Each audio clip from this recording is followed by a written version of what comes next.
Hello नमस्कार दोस्तों, कैसे हैं आप लोग। उम्मीद करता हूँ ठीक ही होंगे। आज मैं बात करने वाला हूँ ढोंडी चटना स्टार चंदन चंचल के गाने के बारे में। जी हाँ, बहुत ही ज़बरदस्त लगन स्पेशल सॉन्ग आप लोगों के बीच चंदन चंचल उर्फ ढोंडी चाटवा का गाना आने वाला है और यह गाना धमाल मचाने वाला है। जैसे ढोंडी चाटना वाला गाना धमाल मचाया था, उससे भी कई गुना ज़्यादा यह धमाल मचाने वाला है।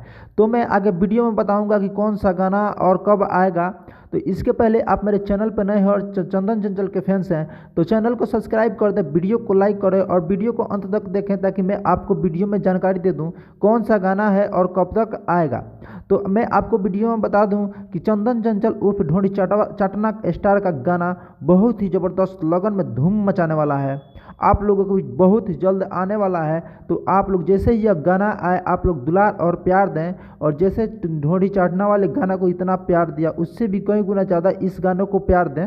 गाने का बोल है दिया के अजोरा लिहल है। जी हाँ, स्पेशल सॉन्ग लगन के लिए सिर्फ बनाया गया है, दिया के अजोरा लिहल है।